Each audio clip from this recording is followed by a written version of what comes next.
Sheikh anasema, akaendelea hapo chini anasema, wa maana la ilaha illa Allah, na maana ya la ilaha illa Allah inda jamii ahli lugha, kwa watu wote wa lugha ya Kiarabu. Wa maana la ilaha illa Allah, na maana ya la ilaha illa Allah inda jamii ahli lugha, kwa watu wote wa lugha, wale waliobobea katika lugha ya Kiarabu, wa ulamai tafsiri, na ulama wa tafsiri. Yani maana ya la ilaha illa Allah kwa watu wa lugha, kadhalika kwa ulama wa tafsiri, wal fuqaha, na mafuqaha. maana ya la ilaha illa Allah kulluhum yufassiruna al-ilaha bil ma'budi, wote kwa ujumla wanatafsiri al-ilah bil ma'budi, kwa mwenye kuabudiwa. Yani wale watu wa lugha ya Kiarabu, kadhalika ulama wa tafsiri, kadhalika fuqaha, wote kwa ujumla wao wanatafsiri al-ilah bil ma'bud, wanatafsiri neno al-ilah kwa maana ya mwenye kuabudiwa. Wote hao, kwa maana hawatofautiani katika tafsiri hiyo, wote kwa ujumla. Watu wa lugha, ahlul lugha, wale watu wa lugha ya Kiarabu, vile vile ulama wa tafsiri na mafuqaha wanawafikiana wote kwa ujumla kulitafsiri neno al-ilah bil ma'budi, kwa mwenye kuabudiwa. Wata'alluha bit'abudi, na wanatafsiri neno ta'alluha bit'abudi, yani kwa maana kwa kufanya ibada, kwa kuabudu, wanatafsiri hivyo. At-ta'alluh bit'abudi, wanatafsiri hivyo. Maana ya ta'alluhu, neno ambalo linatokana na ilah, wanatafsiri bit'abudi, bit'abudi, kwa kufanya ibada, kwa kuabudu. Kwa hivyo ikisemwa la ilaha illa Allah, maana yake hakuna wa kuabudiwa kwa haki isipokuwa Allah, ndiye anastahiki ibada. Wa amma al-ibadatu, tunaendelea hapo wa amma al-ibadatu fa'arrafaha ba'dhum, amma neno ibada wakalitolea maelezo baadhi yao, wakaliarifisha baadhi yao. Wa amma al-ibadatu, amma neno ibada fa'arrafaha ba'dhum, wakalitolea maelezo baadhi yao, yani baadhi ya wanachuoni, bi annahu ma umira bihi shar'an, ya kwamba ni kile kilichoamrishwa kisheria. Ibada ni kile kilichoamrishwa kwacho kisheria, hiyo ndio ibada. Baadhi ya wanachuoni wakatoa taarifu hiyo, wakatoa maelezo hayo, bi annahu ma umira bihi shar'an, ya kwamba ibada ni kile kitu kilichoamrishwa kwacho kisheria, kimeamrishwa kitu hicho kisheria, basi hiyo ni ibada. Min ghairi tiradin urfi, pasi na kuendana na mazoea. Yani sheria imeamrisha kitu hicho hali ya kuwa mazoea hayajazoea kufanya hivyo, lakini maadamu sheria imeamrisha, basi hiyo ndiyo ibada. Min ghairi tiradin urfi, pasi na kuendana na mazoea. Ibada si lazima iwe ni jambo wewe umelizoea, yani kwa maana katika mazingira yenu, katika mazoea yenu, kitu mmekizoea. La, inawezekana na ndivyo hivyo ilivyo. Allah subhanahu wa ta'ala akaamrisha jambo lifanyike hali ya kuwa ni ibada pasi na mazoea ya watu, lakini maadamu Allah subhanahu wa ta'ala ameamrisha kitu hicho kifanyike, basi hiyo ni ibada. Wala iqtida'in aqli, wala vile vile kukubalika kiakili. Ibada ni kile kitu ambacho kimeamrishwa kwacho kisheria, pasi na kuendana na mazoea, pasi na kukubalika kiakili. Kwa sababu kuna baadhi ya ibada kiakili unaona kabisa zinakataa, lakini kwa sababu zimeamrishwa twafanya, ta'abbudan, kama vile ibada ya kupangusa na kufuta katika hofu au kiatu. Kwa akili ya kawaida ingelikuwa kiatu, wakati tunachukua udhu pale na mtu anataka kufuta katika hofu yake, kwa akili ya kawaida kabisa ilikuwa mtu afute chini ya kiatu chake, kwa akili ya kawaida na kimazoea, kwa sababu chini ya kiatu au chini ya hofu ndiyo kuna kanyaga uchafu, kuna kanyaga adha.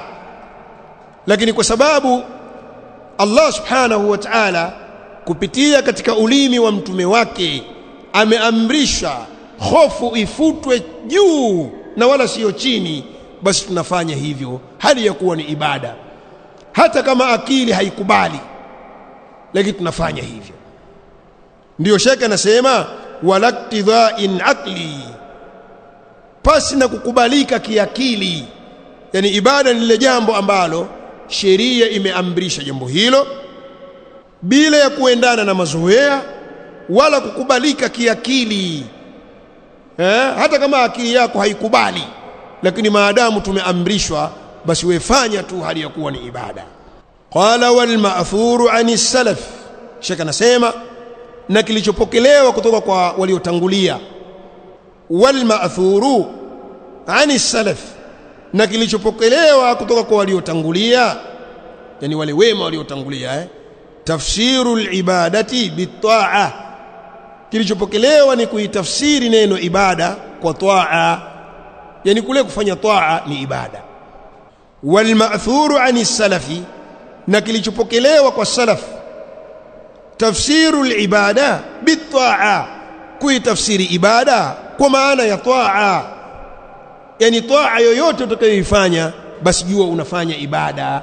Ndicho kilichopokelewa kwa salaf. Fayadkhulu fi dhalika fi'lu al-ma'muri wa tarku al-mahdhuri min wajibin wa mandubin. Sheikh anasema basi itaingia katika hilo lililoamrishwa hilo, wayadkhulu fi dhalika, na litaingia katika hilo lililoamrishwa, fi'lu al-ma'muri, kuyafanya yale mambo yaliyoamrishwa, wa tarki al-mahdhuri, na kuyaacha au na kuacha yale yaliyohadharishwa, yaliyotahadharishwa, min wajibin wa mandubin, ni mamoja itakuwa ni mambo ya wajibu au ni mambo yenye kupendeza. Wayadkhulu fi dhalika, na inaingia katika hayo yaliyoamrishwa, fi'lul ma'mur, kuyafanya yale yaliyoamrishwa, wa tarkul mahdhur, na kuyaacha yaliyotahadharishwa, min wajibin wa mandubin, ni mamoja itakuwa ni mambo ya wajibu, umeamrishwa basi yafanye. Ni mamoja katika mambo yanayopendeza, maadamu umeamrishwa wewe fanya. Yote hayo yanaingia katika ibada. Kadhalika wa tarkul manhiyin anhu min muharramin wa makruhin, na pia ibada inaingia kule kuacha yale yaliyokatazwa kutokana na mambo hayo. Pia ibada au taa inaingia tarkul manhiyin anhu, kuacha kile kilichokatazwa hicho kitu ukakiacha, basi inaingia pia katika ibada. Kile kitendo chako, kile kitendo chako cha kuacha yale yaliyokatazwa, basi fahamu kwamba kule kuacha kwako inaingia katika ibada.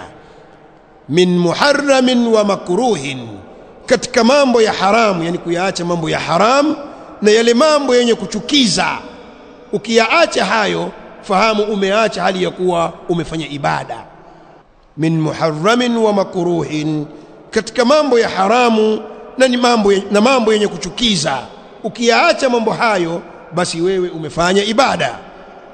Faman ja'ala naw'an min anwa'i al-ibada lighairi Allah, basi yoyote mwenye kujalia aina yoyote miongoni mwa aina za ibada akamjalia asiyekuwa Allah, faman ja'ala naw'an min anwa'il ibadati lighairi Allah, basi yoyote mwenye kujalia aina yoyote miongoni mwa aina za ibada, akajalia aina hiyo ya ibada kwa asiyekuwa Allah subhanahu wa ta'ala, kadduai, kama vile dua, kwa sababu dua ni ibada, kwa maneno ya Mtume alayhi salatu wassalam aliposema ad-du'a huwa al-ibada, dua ni ibada.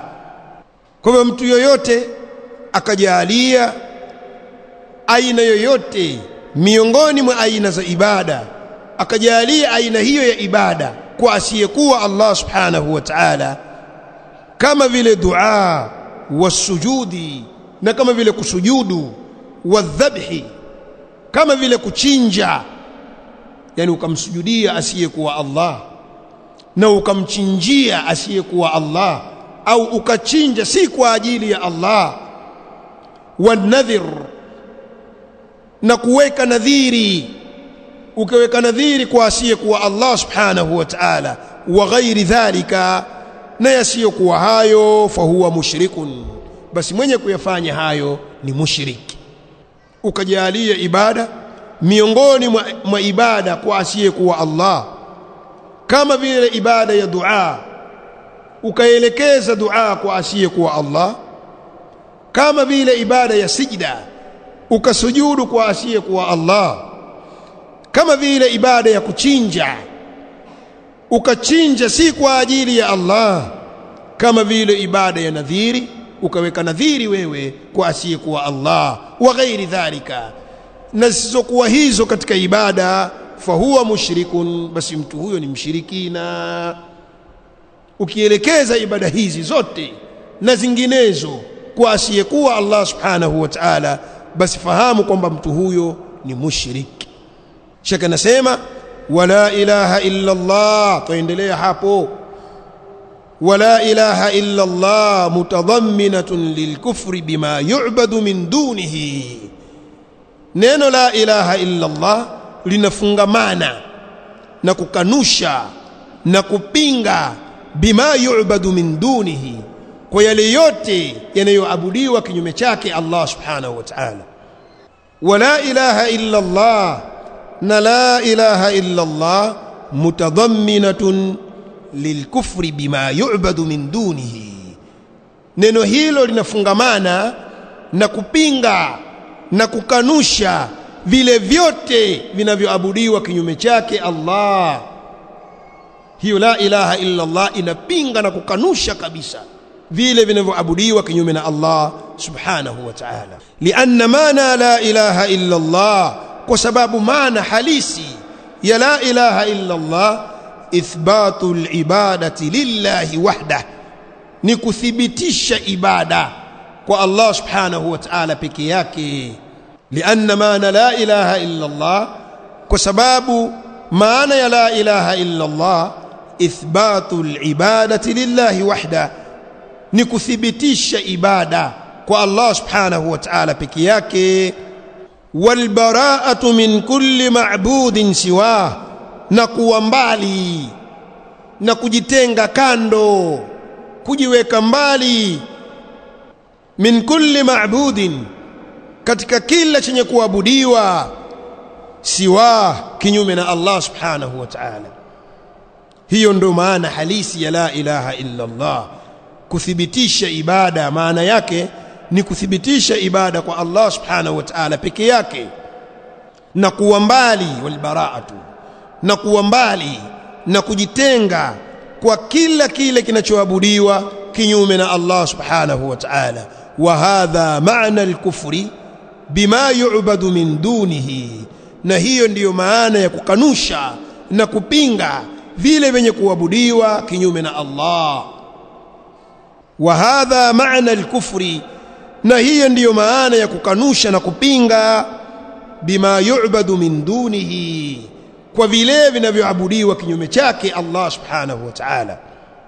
Lianna maana al-kufri bima yu'badu min dunihi, kwa sababu maana ya kukanusha na kupinga vile vyenye kuabudiwa kinyume chake, kinyume cha Allah. Lianna maana al-kufri, kwa sababu maana ya kukanusha na kupinga bima yu'badu min dunihi, kuvikanusha na kuvipinga vile vyenye kuabudiwa kinyume chake yeye Allah, maana yake albara'atu minhu, kuwa mbali navyo. Maana yake albara'atu minhu, kuwa mbali navyo, wa itiqadu butlanihi, na kuitikadi kubatilika kwake, kuwa hivyo vyenye kuabudiwa kinyume na Allah subhanahu wa ta'ala ni batil, haviabudiwi kwa haki. Kwa hivyo yatakiwa mtu afahamu kwamba maana ya la ilaha illa Allah ni kuthibitisha ibada kwa Allah subhanahu wa ta'ala peke yake, na kuwa mbali na kila kile chenye kuabudiwa kinyume chake Allah. Na maana hiyo ni kule kukanusha na kupinga vile vyenye kuabudiwa kinyume chake Allah subhanahu wa ta'ala, na kuitikadi kuwa vile vyenye kuabudiwa kinyume na Allah subhanahu wa ta'ala ni batil, vinaabudiwa kwa batil kabisa. Wa hadha maana al-kufri bit-taghut, Sheikh anasema, na hiyo ndiyo maana ya kumkufuru na kumpinga na kumkanusha taghut.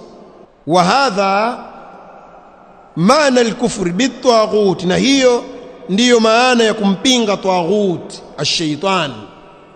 Fi qawlihi ta'ala, katika kauli yake Allah subhanahu wa ta'ala, katika kauli yake Allah aliyetukuka, wa hadha maana al-kufri bit-taghut, na hiyo ndiyo maana ya kumkanusha na kumpinga shaytani. Fi qawlihi, fi qawli Allah ta'ala, katika kauli yake Allah aliyetukuka pale aliposema faman yakfur bit-taghut wa yu'min billah faqad istamsaka bil-urwati al-wuthqa.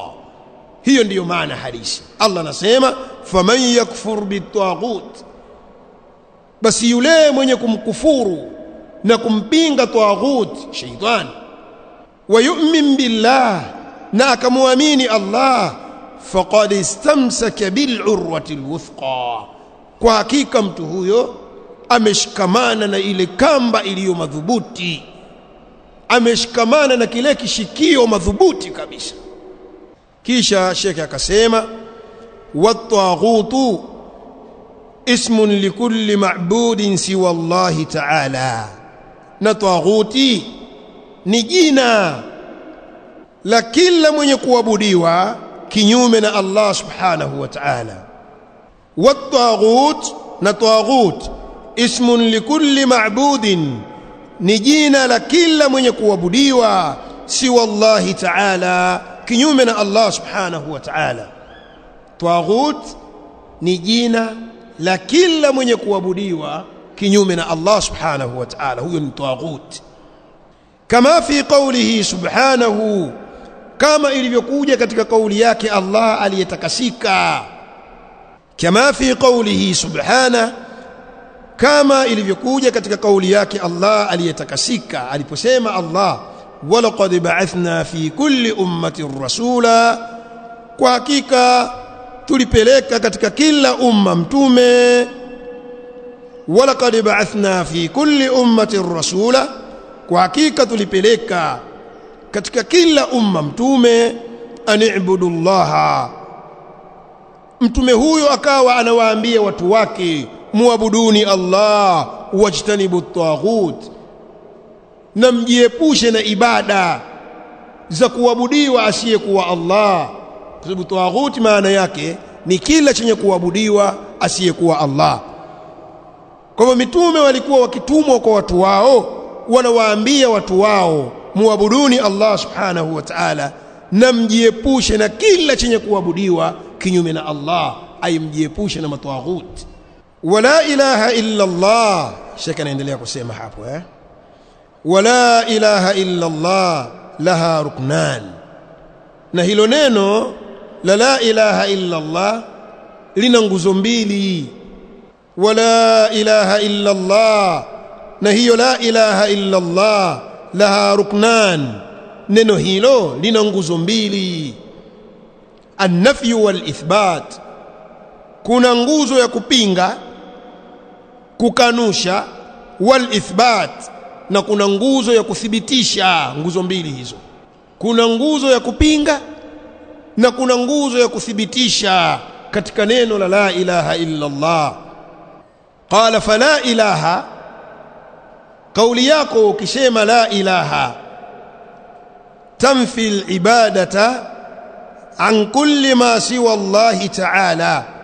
Ukisema la ilaha, maana yake wapinga ibada, wakanusha ibada, an kulli ma siwa Allah ta'ala, kila vile vitu vyote ambavyo viko kinyume na Allah subhanahu wa ta'ala, vile vitu vyote vyenye kuabudiwa kinyume na Allah subhanahu wa ta'ala wavipinga. Fala ilaha, basi neno lako pale unaposema la ilaha, neno hilo tamfil ibadata, linapinga na kukanusha ibada, an kulli ma siwa Allah ta'ala, ibada yoyote inayofanywa kinyume na Allah subhanahu wa ta'ala inapingwa ibada hiyo. Wa illa Allah, na kauli yako pale unaposema illa Allah, maana yake tuthbitu jami'a al-ibadati lillahi wahdah, unathibitisha wewe ibada zote kuwa ni za Allah subhanahu wa ta'ala peke yake.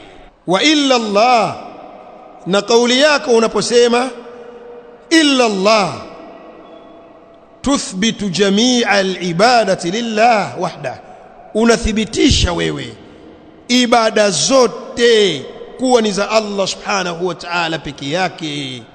Kwa neno hili la ilaha illa Allah lina nguzo mbili.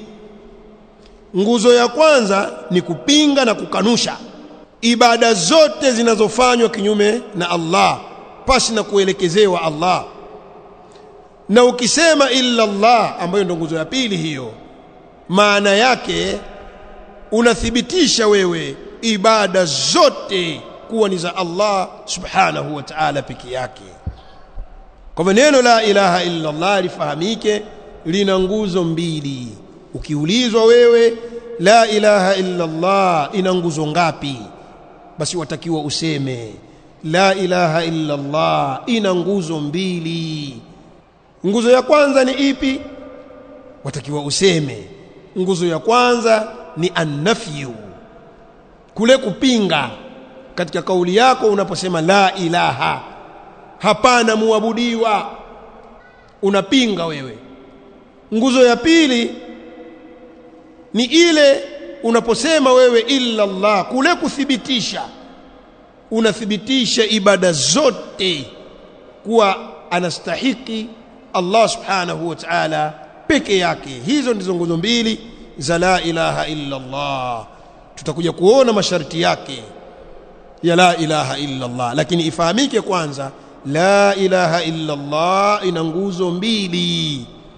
Sheikh akaendelea kusema wan-nafyu wal-ithbatu huwa tauhidu alladhi ja'at bihi ar-rusul, na huko kupinga na huko kuthibitisha ndiyo tauhidi hiyo ambayo wamekuja nayo mitume wa Allah subhanahu wa ta'ala.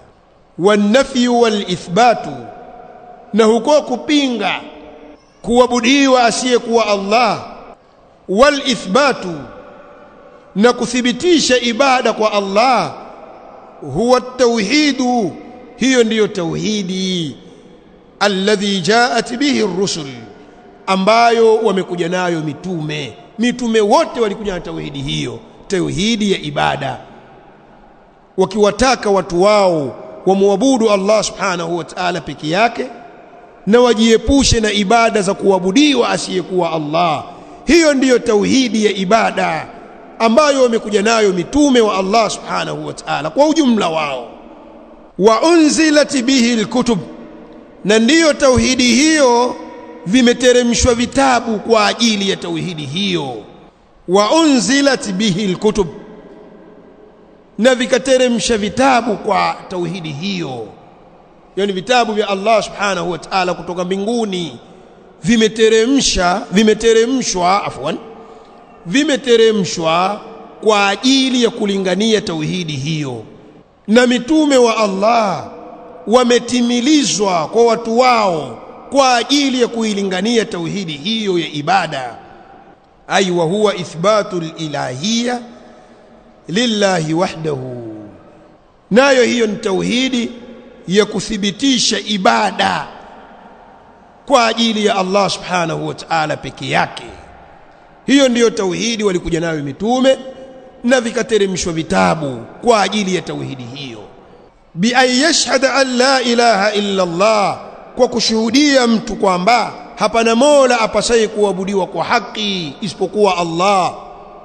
Bi an yashhada, kwa kushuhudia mtu an la ilaha illa Allah, hapana mola apasaye kuabudiwa kwa haki isipokuwa Allah. Wala ya'buda illa iyyah, wala asimuabudu yoyote isipokuwa yeye Allah subhanahu wa ta'ala. Hiyo tauhidi inatuongoza na kutufundisha kwamba wala mtu asiabudu yoyote isipokuwa amuabudie Allah subhanahu wa ta'ala, tauhidi ya ibada hiyo. Wala yatawakkala illa alayhi, wala atakiwi mtu kumtegemea yoyote isipokuwa ategemee kwa Allah subhanahu wa ta'ala, ategemee juu ya Allah subhanahu wa ta'ala. Tauhidi hiyo inatufundisha hivyo. Wala yatawakkala illa alayhi, wala mtu asitegemee mtu yoyote, asitegemee chochote isipokuwa ategemee kwa Allah subhanahu wa ta'ala. Wala yuwali illa lah, wala asipende, asifanye mapenzi isipokuwa mapenzi ya kumpenda Allah. Asikipende chochote mapenzi ya ibada isipokuwa yale mapenzi ya ibada kwa Allah subhanahu wa ta'ala. Wala yuwali illa lahu, wala asifanye mapenzi ya kiibada isipokuwa kwake yeye Allah subhanahu wa ta'ala. Wala yuadi illa fihi, wala asifanye uadui isipokuwa kwa ajili yake yeye Allah subhanahu wa ta'ala.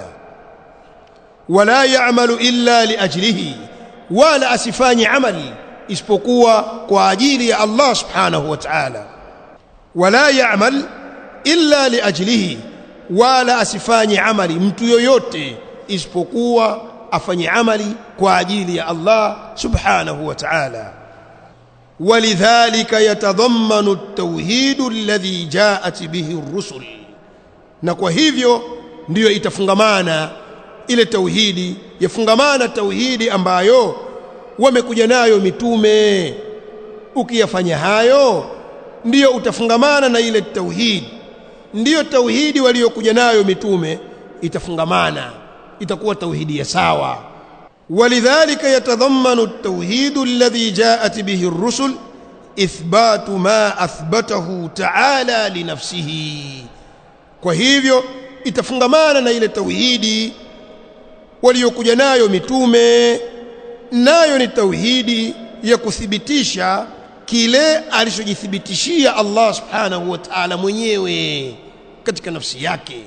Ithbatu ma athbatahu ta'ala li nafsihi, ile tauhidi ya kuthibitisha kile alichojithibitishia Allah subhanahu wa ta'ala mwenyewe min al-asma'i was-sifat, katika tauhidi ya majina ya Allah subhanahu wa ta'ala na tauhidi ya sifa za Allah subhanahu wa ta'ala. Kwa maana hapo kuna tauhidi ya ibada tumeisoma, lakini pia sasa tuizungumzia hapo na kuisoma hapo tauhidul asma'i was sifat, tauhidi ya majina ya Allah, kumpwekesha Allah katika majina yake na katika sifa zake. Kwa leo biidhnillahil karim tutakomea hapo na kuishia hapo, kwa sababu Sheikh ashawasili, Allah muhifadhi, naye pia tumwachie fursa aje kuendelea na kipindi chetu cha pili katika daura hii, kipindi kinachosomeshwa fiqhi katika masaili ya mwezi mtukufu wa Ramadhan. Wallahu a'la wa a'lam. Naktafi bihadha alqadar. Barakallahu fikun wa jazakunallahu khaira.